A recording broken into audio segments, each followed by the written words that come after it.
What's up, guys? Thanks for joining us. Ariel's back. Tell a friend. We should do that in between seasons next time. Okay. We'll make up a cute little video. But anyways, thanks for joining us. Episode 19. Woo! Almost to 20. Today we're going to talk about dimensions, frequencies, Vibrations, whatever you really want to call it. They're really similar in some ways. They're all linked, interconnected. Yeah, I was gonna say they're very interconnected. As is everything. But so we'll kick it off with what is a dimension. Saige's gonna have to explain this one because the science goes over my head sometimes. So like I don't know the exact explanation to explain what a dimension is in the base level, but the way I'll explain it, okay, so we live in third dimensional like space, right? We're a third spatial dimension, which means length, width, and height. Those are hard. Anyways, that is the third dimension. The fourth dimension is temporal, which is time. So what I mean by that is, you know how they always talk about how time doesn't exist. Time is something we've created. Time is what the mind, the temporal, it's the reality your temporal space is living in. Right. So in that space, you have the concept of time. So the reason why we brought that up was off of one of the notes that you had pointed out. We were talking about, how all the dimensions, like in time, like time doesn't exist. So it's all happening at the same time, and how different things can trigger you back to past versions of you, past experiences, and you can help yourself cope in those times, essentially, in different ways. It's like talking to you and comfort the part of you that did go through whatever it was. But it goes like, I don't know, I had like an aha moment, and say just like, yeah, I had that moment like, I don't know, a couple months ago or whatever. But I was thinking about, because I've been doing a lot of inner child, inner teen healing, as you guys know, but I've been using music a lot for that. And like, I still have my Apple iTunes with all of old music from, since I got my first iPod when I was like 12. And oh god, so my Apple Music, when it's on and I'm on shuffle through my whole library, can't imagine, like I feel like during a car ride I can go through different phases of my life. You can literally age your entire 20-something years in like an hour. It's wild. I do that I can't imagine, like, that is quite far back to have I wish I had that, but like I do not. Sometimes it's wild because like one time I got in the car and like the song that reminds me about Josh, like his death and everything, came on immediately, and like I think I was really high and I was just like in a great mood and not expecting some shit like that to go, and like I saw. I was gonna say that wild. You were like, it brought me to that moment of time. So I had this aha moment that like, all right, so you've got sound, which is a frequency. And if all of your different dimensions exist on these different frequencies of sound, because time doesn't exist, they're all happening at once. So you can access any of these dimensions through different frequencies. So, basically when you're listening to a song that you used to listen to, like, I was super depressed and listening to all my, emo music back then, and like Asking Alexandria of Mice and Men, all that kind of stuff. Yeah.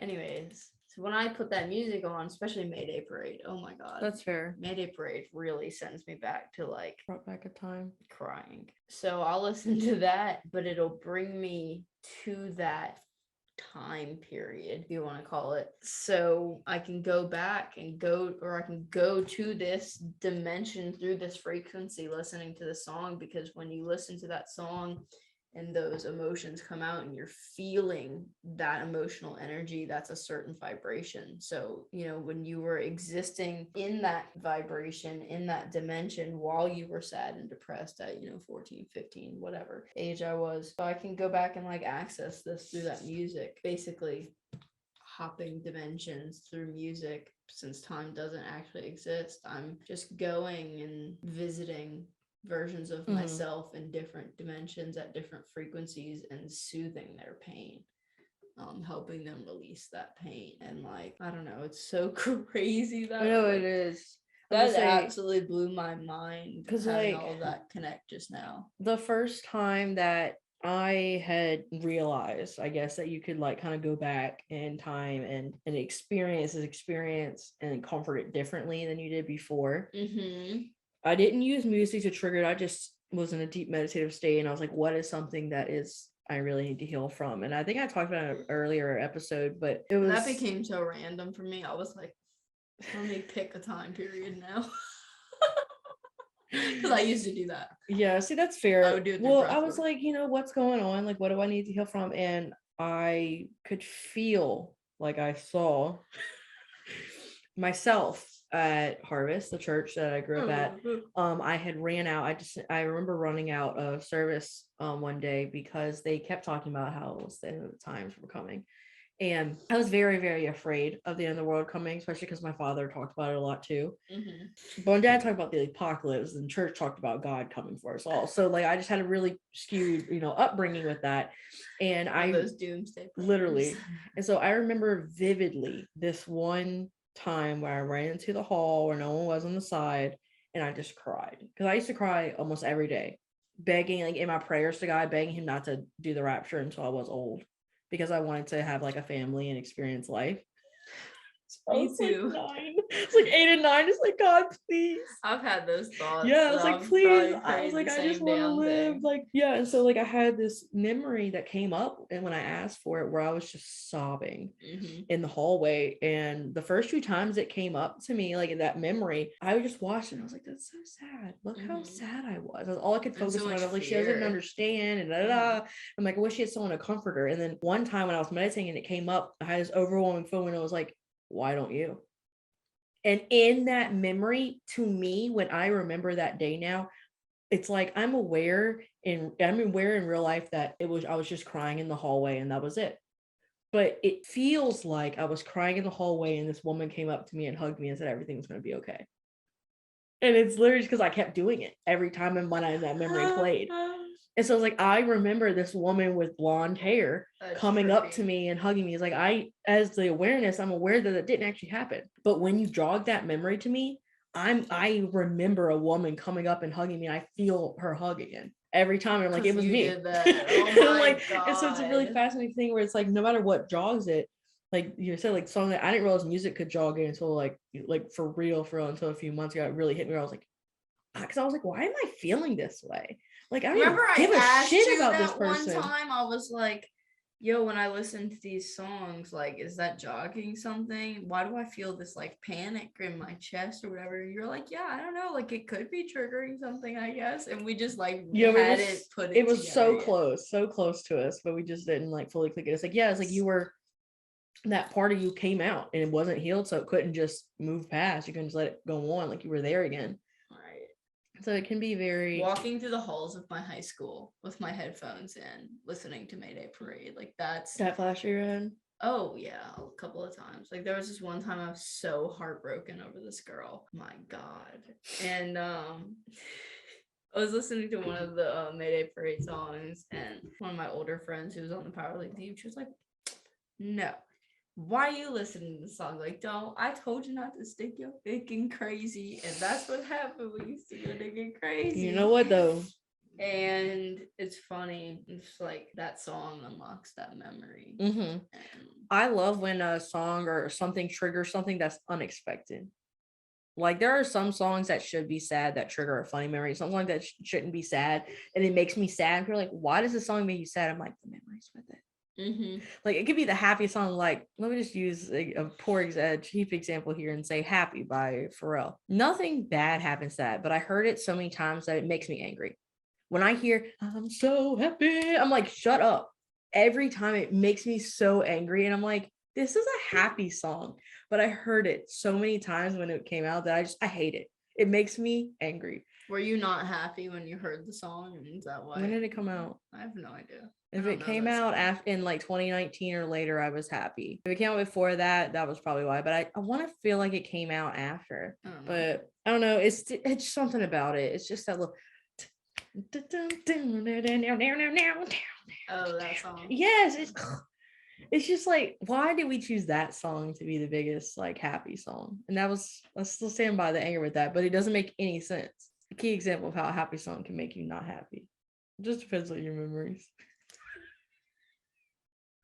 I said it was a cheap example. That's fair. No, that's definitely valid. I feel like a lot of people will feel me on that, and people that do like that song, I just want to know how many times have you heard it, because I've had a lot of people saying that they agree they do not like that song because it annoys them. It annoys me. Yeah, it's like annoying and it shouldn't be. It's happy, but it's so fucking I feel annoying. like it's just the feels like a minion. No, it's the embodiment of false positivity or toxic positivity. Well, that's fair. I like to imagine it's minions singing it, and that's how it feels. No. That's that what would not do it for me. That's the anger that comes from. It's probably because I'm imagining the minions all the time singing that song. I don't know. I think they do a good music video for it though. Like the real people and not animated.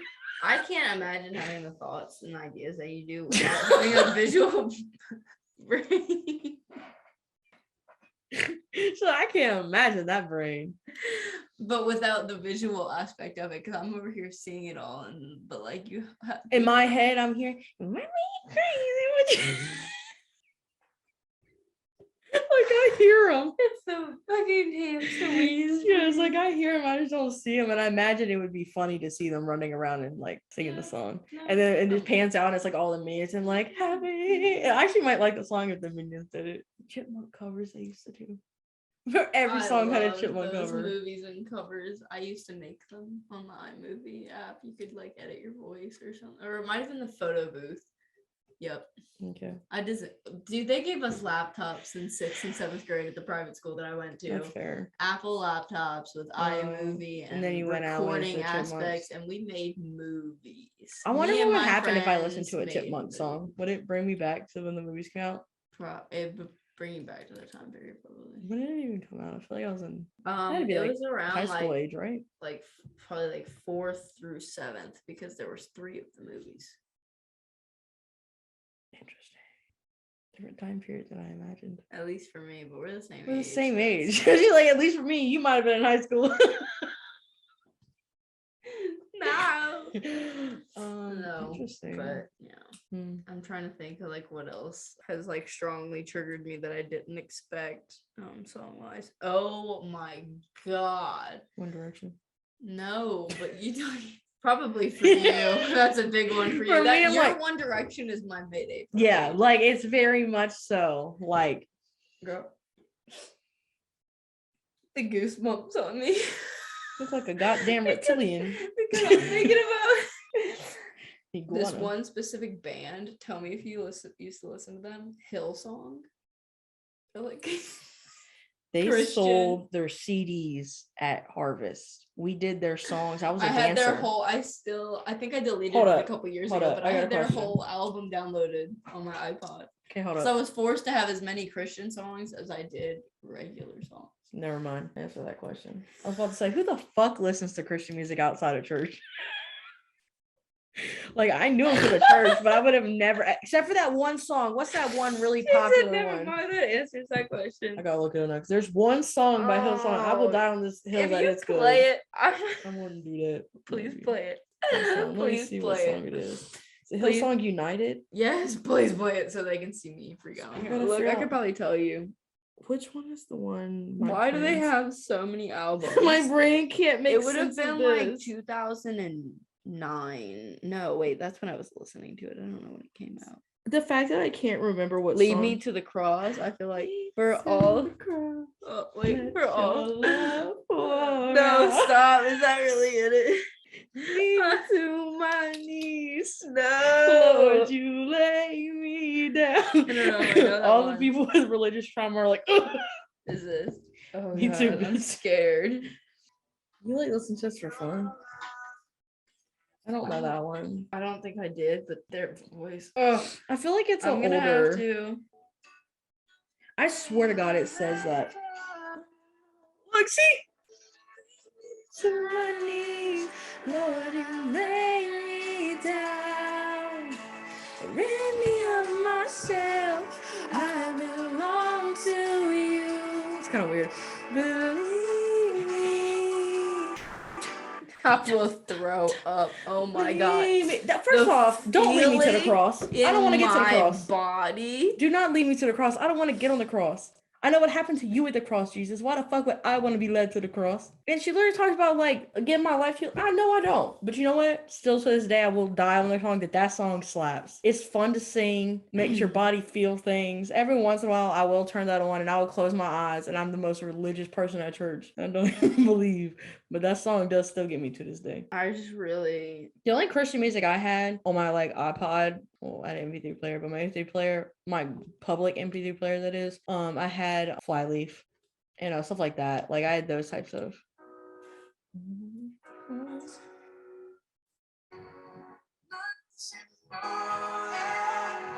I could die right now.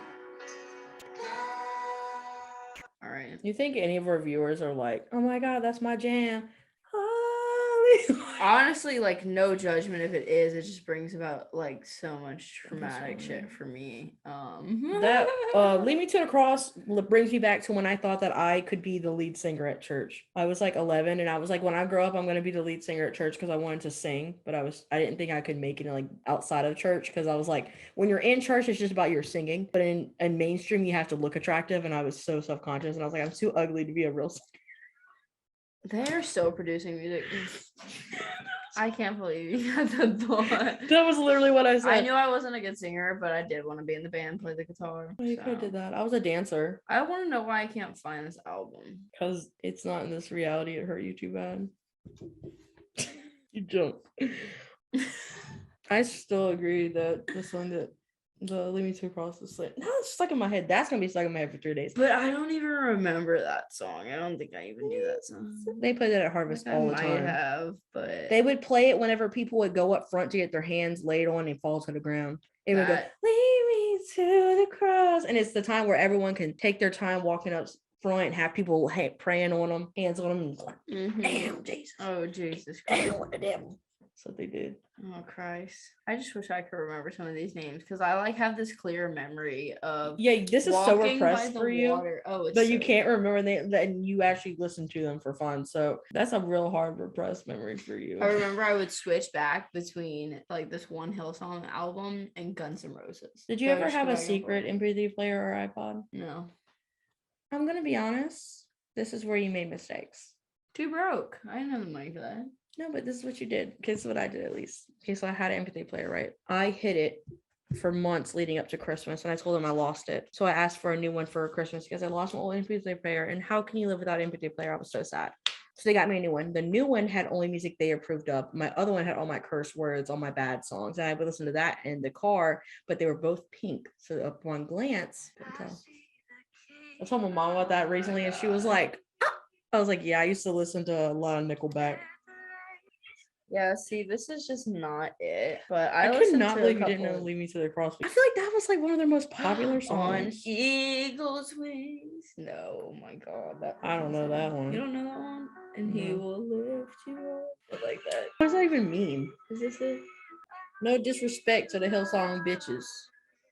Y'all can sing a song. Y'all write the lyrics. Just not my reality. This is not it. Not that any of the Hillsong people are watching this, but just in case, you know. None of these are right. That's all I have to say. I'm disturbed. Flyleaf was slamming though. That I don't even like to really pretend. Listen to Flyleaf. Here's the thing: Flyleaf I'll still listen to today. On the clearly, I have a lot of trauma that's very repressed. So. Old Flyleaf I couldn't listen to till like a year ago. However, there are some songs I can listen to now, but it does very much bring me back. I forget. Oh, I remember her Flyleaf. She was like a hardcore Flyleaf fan. I do think they're really good still to this day. Like, when was the last time you listened to a Flyleaf song fully? She plays them sometimes, so I mean, know they're good. Yeah, I just didn't listen to them. That's crazy. I didn't listen to Hillsong. I was forced to, but there were some songs that were actually catchy. No, there are. Like I was singing the lyrics across like and the vibes, and none of them were slow like that. They were all like, you know, like the upbeat. Oh, you like more of the like dancing, like rock. Maybe you know, is there two Hillsongs? So that was Hillsong United. Maybe Hillsong United does slow songs. Look, my phone's. I can't get on my Apple right now, but otherwise I would pull up my phone and like look for it on there. But what do we? Obviously, I'm not meant to do that on camera because I'll probably have a full send breakdown if I heard one of those songs. Because even those did it for me because it was so similar. Yeah. I got that stupid song stuck in my head now, though. I think I have to go do breath work later. I mean, that's fair. Something's repressed there. Like you just feel it inside your body and you're like, I don't ew, like that. Yeah. something's gotta get out. Something's It's like a gotta parasite. go. Yeah. Anyways, so after traveling back to that dimension just now, we are back with you guys. In that moment when Lead Me to the Cross came on, I know y'all saw it.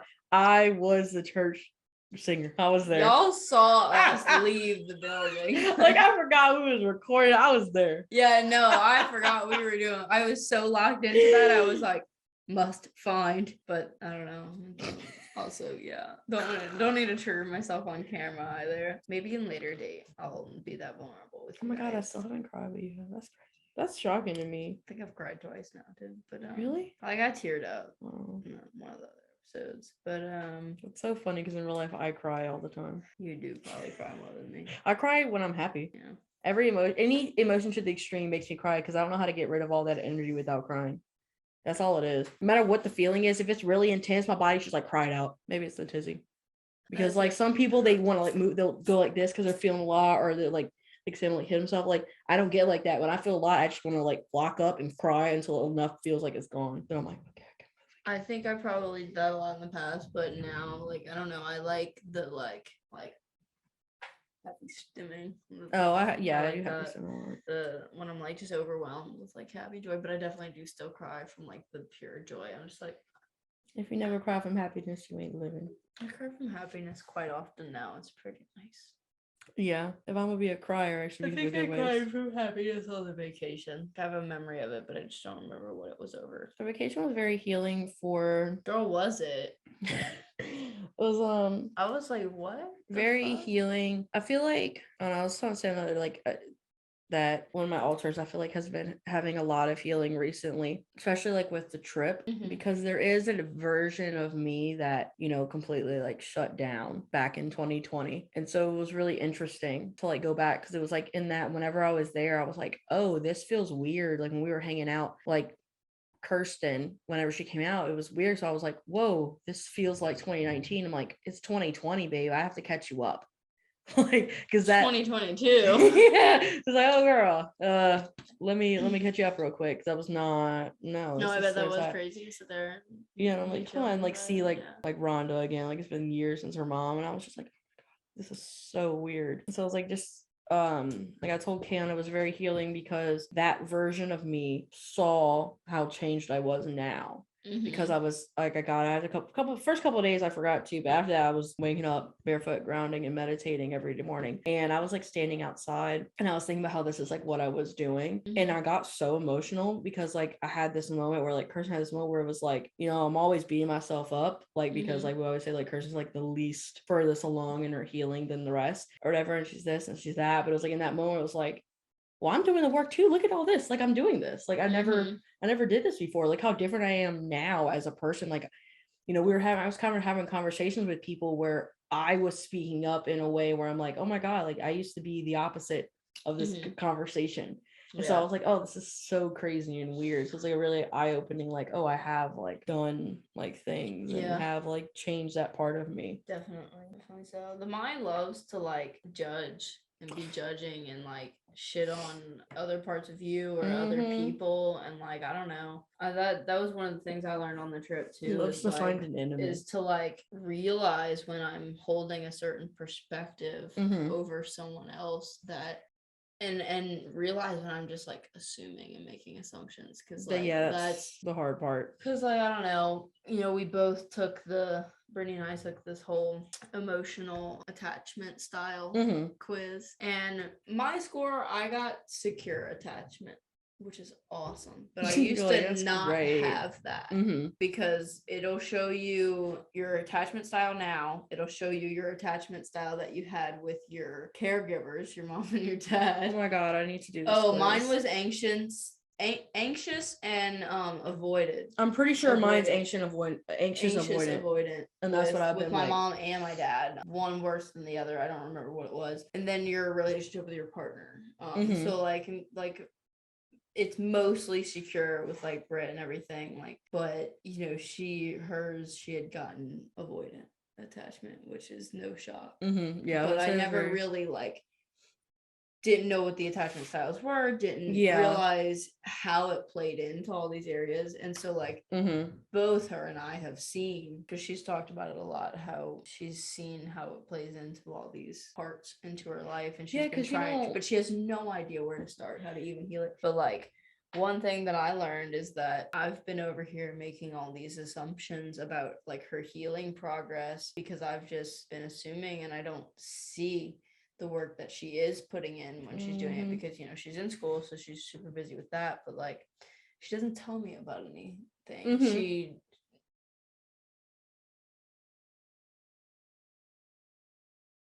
what? the power just went out. Like Okay. I'm back. Sorry about that, guys. The power just like randomly shut out. Whack. It's like, bye. It's not even raining yet. That's what I'm saying. That's thundering. So I don't know what happened. But the assumption thing. Yeah. So I've done that same thing because you believe. Yes, because you've had a thought so many times, you fed it, and it's now a belief. And the belief that like if you don't see it, it's not happening. That was like a big thing. Like Sam and I, there was periods where he thought I wasn't trying hard enough. I thought he wasn't trying, and then at the end, it was like so annoying. It was like, why aren't you doing it? And it's like, well, I'm doing this and this. Why do I have to do this in front of you for you to believe me? And I was like, oh, I didn't realize that's how it was coming across. And when he did, it's the same thing. He's like, I'm like, why do you think I'm not working myself unless you're watching me? Right. And it's like, oh, that's not how I meant. That's like, oh, that's an insecure security that I'm like replicating. Because if not, you do get stuck in these like loops of being like, is this? But it also highlighted that, you know, I wanted more of like an emotional, vulnerable relationship with her too. Yeah. Because I realized that wasn't happening, but I had that with all of my friendships. Like I would have these deep, vulnerable conversations with all my friends, and they like, you know, we would work things out, we would talk about things, we would connect deeper, and like I loved having these conversations with people, but I was like, why am I not having them with my like partner?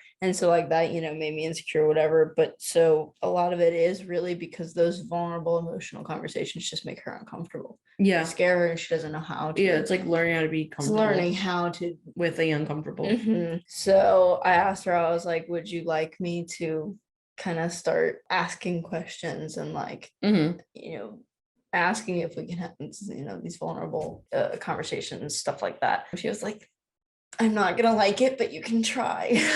I feel like Bernie, like you could like literally sit down, go through her calendar, and then write like emotional conversation and like schedule it a week in advance, and she would still be like, okay, I've been preparing a week, I guess. Let's do it. No, yeah, 100%. But I love her. She's funny. That's just how she's always been. And like, I was gonna say, it's really I've always loved and accepted how that's been exactly. But I'm also realizing that my needs aren't being met by not having that. So at this point now, it is something that needs to be worked on. Okay, what do we do here? Yeah.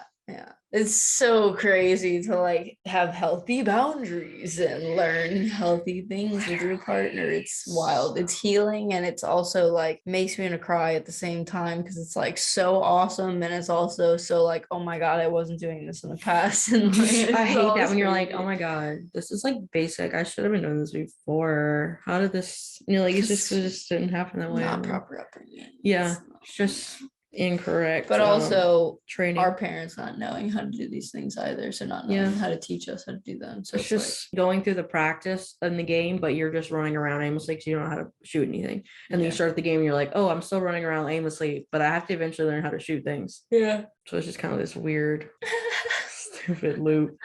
I love it. There was this art that someone made on TikTok. I don't know if I'll find it because I don't know when I even did it, but I'll try to find it. It was just a little simple doodle, but it was of different people, like different types of boundaries. And there was one that had none, and it had a little caption that came off, and it was like, I'm supposed to have one of those. And then you have ones with like the like broken like pieces on their boundaries, and they were overbound really way too much, like guarding them, and they're talking to someone who doesn't have any, and they're like, you need more boundaries, like you need less. And so it's like that little, like, it's so simple, but I was like, oh, I want that so bad. Yeah, that's what it reminded me of, the little boundaries. That's cute. I wonder if I had this thought right before you started talking about this, but I wonder if like when you heal a certain something and you have one of those aha moments and you finally really like let go, you provide that comfort to that past version of yourself.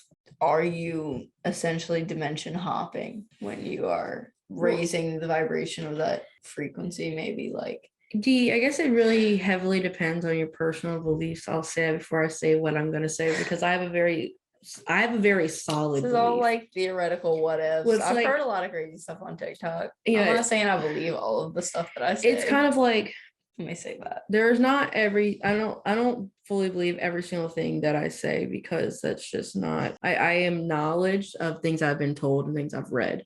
So I'm sharing what I know, what I've been told or what I've read or whatever. There's not everything you might believe. However, I personally believe time doesn't exist and you're continually hopping between whatever reality best fits your frequency at every given moment, because time doesn't exist. So in my opinion, it's like the whole where it's like if you can start your morning off and aligning in a positive aspect, you'll have a better day. It's because you're starting off jumping to your highest timeline for that day. So I have that. So I'm like, in my opinion, it's like, yeah, if you heal that, you would be, because that version wouldn't have ended up the same way. So you'd have completely different options. Right. I like that. You found it. Isn't it? It's so simple. It's so cute. Aww. Oh wait. I wish. I literally accept boundaries art, and it's literally just like a little stick pick people kind of thing with different types of boundaries, and they're saying for things like, you're too guarded, you're not guarded enough, stuff like that, and you just see the different little things. That's so cute. Yeah, I was like, I really liked it. It's very simple, but it does show you that like everyone has different boundaries, and some of them are healthy, some of them are unhealthy, and they're just so different everywhere. Like they said, some people don't have any, some people way too much. So it's just a fun ball game of trying to find a healthy boundary when everyone around you doesn't know what it is either. We're all learning together, so we all need to have grace and patience and just love with each other, because at the end of the day, like people that are toxic and overstep boundaries, a lot of the times they truly don't know better. They don't even know what they're doing. A lot of the times when my boundaries are being overstepped, it takes me a while to even realize them, because I'm so new at setting boundaries for myself that I let people walk all over me still. And then I turn around one day and I just get like really fucking angry. And I'm like, realize that I'm venting about this person to like everyone in my life. And I'm like, oh, I think my boundaries are being overcrossed, mate. Yeah, T. What do you think they're being walked all over? That's the thing too. And I feel like that's a really thing to bounce off of, is the fact that sometimes it takes a while when you're starting to get new boundaries, you're starting to learn what a boundary is. You will have times where you say one thing and then you glance back and you're like, oh, boundary wise, I actually wasn't comfortable there. And some people, I had personal experience where that was an issue. It's like, oh, you changed your mind, da da da.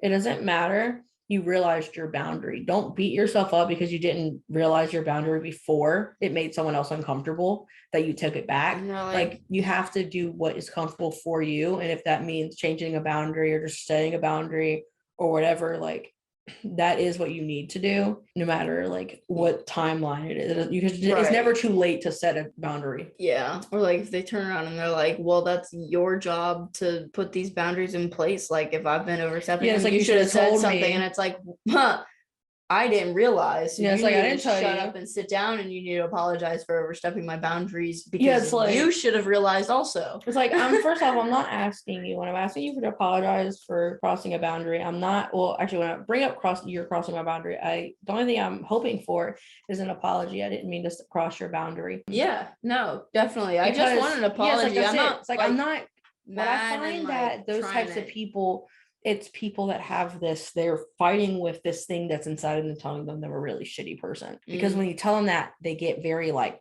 combative, like, I didn't do that. I would not do that. Was your fault. I'm not a me person. I would not have crossed your boundaries. Like, I don't think you did it maliciously. I'm just letting you know that you did it. It's like, just whether because you did it with the intent of hurting me or not. Yeah, it's like it wasn't malicious. It's like, and that's what I feel like the biggest thing is, like, some people happen. Yeah, like some people, we're just trained to not listen to people tell us their boundaries. So when they do, it can come across where you're like, you start feeling triggered, like, I'm a bad person. I shouldn't have done this. Right. It happens. You say sorry. You figure out what the boundary is. I've done it many a times. Many a times, years ago and more recently. where I've crossed the boundary and then I go, You I'm might so get sorry, the I need to learn ick, how to but redo it. like, you know, you give yourself the ick when you cross someone's boundary, you don't realize it, and then you realize, and you're like, oh my God, I'm so sorry. But just Then you learn. queens know how to humble themselves. Let's just Indeed. If you're trying to be perfect all the time, you're going to let yourself down. You're not perfect because you're a human, and humans have you should a strive for like, plethora. They just strive for feeling balanced. well, strive for like always learning too. Yeah. You know, balance and to continue learning, because the moment you think you know everything is like, You know nothing. you know nothing. That's what I've said to people. I'm like, that's when people are like, oh, you think you know. And I've had a lot of people say that they thought I was a know-it-all or blah, whatever the hell it was, you know, because I am someone who always pretty much has something they can throw into a conversation. Mm-hmm. And to some people, they're like, oh, you're a know-it-all. And to me, I'm like, no, I learned information so that I could always make a conversation with someone, no matter what they know. I learned it for a completely genuine reason. I wanted to be able to talk to anyone, no matter what their topics is. So I try to learn everything. Some people, they're like, you're such a know-it-all. And I'm like, I just like to be able to conversate with people, and I don't know what people know. Yeah, it's like I don't know what people know, so I'd like to know a plethora of things so that anyone that comes up to me, I can find something I know something about that we can talk about. Like, so that's why I like to know everything. It's like I'm not trying to be a know-it-all. I just like to have, you know, how to communicate or whatever. And I think people have a hard time with that, because even in that, I say all the time, I know nothing, and I know nothing. I try to learn as much as I can, but even the things I know, oh dude, the amount of information that I know, even though in my own brain it feels like I have learned a lot in my 26 years. I'm like, I don't know shit. A little blimp on the I'm just like, think about how long your life is. Knowledge in this. Yeah, it's like, no one can guess their life. I can't do algebra and fucking calculus. The hell? I don't. What? No. Bro, I could probably do algebra if you gave it to me, but bajillion other things that I don't even know the slightest clue about. There are things that I've never heard of, and like I know on a daily basis, there's at least one thing. I try to have at least one thing that I learn that's completely new every day. Me too. Because it's fascinating. I want to train. I want to change my brain chemistry. Yeah, it's like even if it's something silly, like if you're someone who wants to try to get into the aspect of your brain wanting to learn all the time, it literally started with me being like, if I didn't look up anything to learn something new, I literally was like, what's an animal I know nothing about? What's a city I know nothing about? It doesn't matter. Like, because you're just getting yourself in the habit of looking something up, researching, and getting information. Yeah. So at one point it becomes where, like, when people ask a question, it's autopilot where I grab my phone and I start looking up. People just know. I don't think about it. Yeah, it's like I'll be in the conversation with you and my fingers are typing because I'm still with you, but I'm already looking it up because I already heard what you said and I'm trying to get it for you. Mm-hmm. Like, it's just like a impulse, because when I have a question, I want to get it answered. That's happened in our conversations where, like, I ask a question, we're all talking, and then like a couple minutes later we're talking about something else and you chime in with the answer and I'm like, oh, you were looking that up? Yeah, like I will look it up. If you have a question. No, I love that because I learn a lot. I learned so much random shit from you and Brittany. Y'all just. If I can't, one of y'all's love language is definitely info dumping. Oh yeah, info dumping is a big thing. But like, I don't know. There was that whole thing where I learned when I was a kid where it was like, do I want to learn? I sat down and I was like, do I want to learn everything about one thing or a little bit about everything? And I took it to heart.